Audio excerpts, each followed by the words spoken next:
Girls are distractions. Straight up. You don't need a fucking girlfriend, bro. If this is what this is doing to you, real shit, you don't need a fucking relationship. Just don't focus on girls. Stay away from females, they're a distraction. Focus on yourself. Don't chase women. Focus on yourself, and the interested women will come. Les filles sont des distractions. C'est une phrase que j'ai entendue des centaines de fois de la bouche de mes potes, de coachs sportifs, sur les réseaux sociaux et même de personnes très influentes. Aujourd'hui c'est la Saint-Valentin, mais c'est aussi mes 3 ans avec ma copine. Et en tant qu'athlète, et même simplement de jeune homme, je me la suis posé cette question. Est-ce que les filles sont vraiment des distractions? Est-ce que quitter ma copine aujourd'hui me permettra d'être champion du monde demain? Eh bien c'est exactement ce qu'on va voir dans cette vidéo. Et si c'est le cas, je mettrai fin à ma relation devant vous.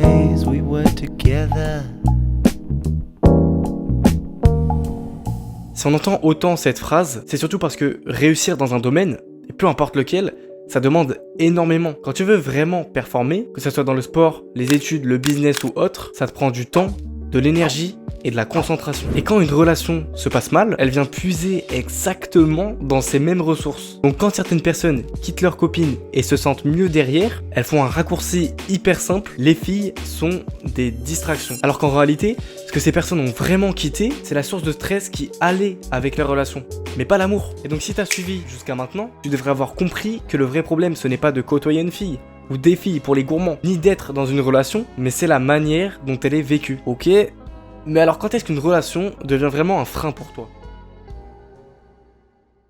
Girls are distractions. Straight up.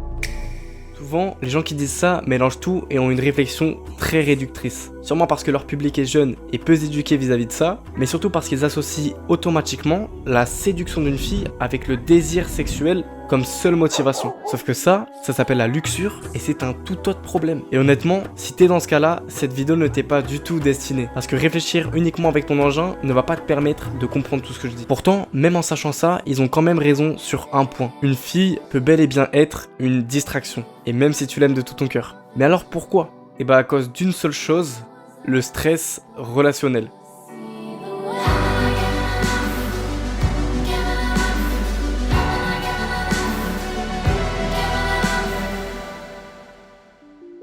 On va pas faire un cours de psychologie dans cette vidéo, mais pour ta culture, le stress relationnel, c'est le stress que provoque une relation amoureuse. Et ce stress-là, il est complètement différent du stress fonctionnel que tu peux ressentir avant une compétition, un partiel ou même un entretien d'embauche. Lui, il s'exprime de deux manières, de manière brève et de manière constante. La manière brève, c'est la plus hard des deux. T'es la veille d'une compétition, demain se joue ton avenir dans ta carrière sportive, t'allais poser ton téléphone et d'un coup, tu reçois une notification. Un message de ta copine, rien d'inquiétant, tu penses qu'elle te dit bonne nuit comme tous les soirs, et en fait, tu reçois ça. Eh gros, y'a pas de bébé mon pote, on s'occupe bien d'elle ici mon pote. Tout d'un coup, ton monde s'écroule. Et même si ton corps est prêt pour le lendemain, ton cerveau, lui, il est en feu. Ton cœur s'emballe, tes pensées tournent en boucle, impossible de dormir, impossible de récupérer. Et résultat, tu échoues. Ce que t'as construit pendant des semaines, des mois, voire des années, peut partir en fumée à cause d'un seul message. Donc voilà, la manière brève, c'est la plus hard, mais c'est aussi la plus rare parce que c'est pas tous les jours qu'on reçoit ce genre de message et encore moins la veille d'une compétition. Mais alors qu'en est-il de la manière constante? La manière constante, c'est un stress qui s'installe au début de la relation jusqu'à la fin de la relation si tu ne fais rien. Et c'est lui, en réalité, qui va déterminer si ta relation te freine ou non. Et autant j'avais pris l'extrême avant, mais là on parle de 50 à 70% des couples dans le monde qui souffrent de ce stress. Et le pire dans l'histoire, c'est que ceux qui en souffrent ne le savent même pas. Comment c'est possible? Eh bien parce que c'est nous-mêmes qui nourrissons ce stress avec des trucs de cons qu'on a normalisés. La jalousie, par exemple, qui te demande d'être en état d'alerte même quand tout va bien, crée de la fatigue mentale permanente. Tu vas pas forcément le ressentir, mais ça va baisser ta motivation, ça va te faire galérer à dormir certains soirs. Enfin, que de la merde quoi. Après, il y a le désalignement sur les priorités. Ta copine ne comprend pas pourquoi tu passes autant de temps à l'entraînement, au travail. Et si ta communication est éclatée, ça va créer des tensions parce que tu n'arriveras pas à lui faire comprendre pourquoi tu fais ça. Et ces tensions vont devenir régulières, constantes. Tu n'arrêteras pas de t'entraîner ou de bosser comme un fou du jour au lendemain parce que tu penses encore à tes objectifs. Mais ça, c'est juste le temps qui arrive, la peur de perdre l'autre. Et là, tu peux dire au revoir à tes rêves. Parce que non seulement tes performances quotidiennes ont baissé depuis un moment avec toutes ces galères que tu as avec ton couple, et en plus, tu vas tout faire pour garder l'autre, même si tu dois arrêter de t'entraîner. J'ai cité que 2 facteurs du stress relationnel constant. Il en existe des dizaines, des facteurs auxquels on a tous déjà fait face dans la vie, et c'est uniquement pour ça qu'on peut dire que les filles sont des distractions, ou que pour réussir, il faut se concentrer sur nous-mêmes. Et là je commence à avoir chaud, parce que je me rends compte que finalement, être en couple, c'est à perte, c'est compliqué, ça te donne du stress, et tu peux te faire quitter, voire tromper à tout moment. Comment ça peut bien m'aider dans la poursuite de mes rêves? Eh bien attendez, parce que l'amour n'a pas dit son dernier mot. It's not like she's my property. But I am your girlfriend, right, Baki? Yes, of course. Absolutely. But that's only a promise between the two of us. It doesn't really involve anyone else. I just mean anyone is free to like you. And you can become their lover if you want. Kozue, you decide who the best man is.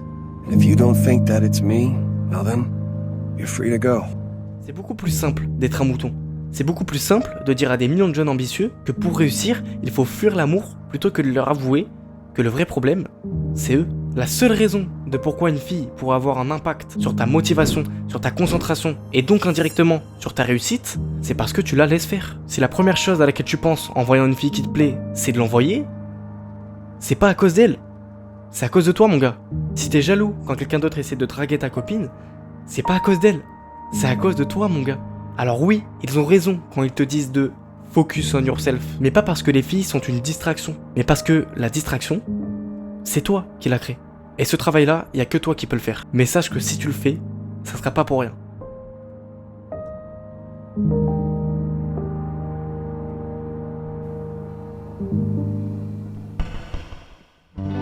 Une relation est un frein seulement si elle te coûte plus d'énergie qu'elle ne t'en donne. Cette phrase, elle résume tout. Et elle veut surtout dire que si tu travailles sur toi pour enlever le stress relationnel au quotidien, tu vas pouvoir bénéficier des effets positifs d'une relation amoureuse sans payer les pots cassés derrière. Et c'est ça, une relation qui te pousse vers le haut. Il n'y a pas besoin de grand chose, il y a juste besoin d'être en prise de masse, mais avec tes émotions. Ok, c'est trop cool de savoir tout ça, mais parlons un peu avec des chiffres. Des faits qui prouvent qu'être dans un couple sain, c'est un vrai banger pour ta réussite dans le sport, les études, le business et surtout dans la vie. Commençons avec ce qui nous intéresse sûrement tous, la kiffance. La science a prouvé que le sexe régulier et satisfait provoque une hausse d'endorphine et d'ocytocine. En gros, t'as un meilleur sommeil, t'as moins de stress et t'as une meilleure récupération physique et mentale. Par contre, attention, c'est moins vrai avec une personne envers qui tu ne ressens pas de sentiments amoureux. Là, c'est plus une hausse de la dopamine que tu vas provoquer et ça a pas du tout les mêmes bienfaits. Le bonheur maintenant.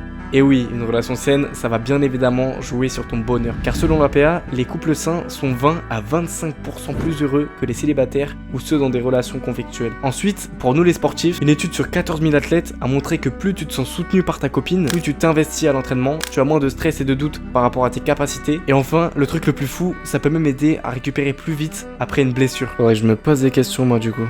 Et pour finir, une étude sur des jeunes adultes aux États-Unis a trouvé que la majorité des variables de performance académique et économique, donc en gros ta faculté à performer dans tes études et à avoir un gros compte en banque, sont positivement liées à une relation amoureuse saine. Voilà, c'est tout pour moi. Donc non, ça ne sert à rien de quitter ta copine ou de fuir l'amour pour réussir. Pour tous les rêveurs, les ambitieux et on va le dire, les beaux gosses parmi vous, parce que oui, si t'es resté jusque là, c'est que t'as pas mal de choses là-dedans. N'oublie pas que si une fille devient une distraction, c'est uniquement parce que tu l'as décidé. C'était Corentin. Ciao ciao.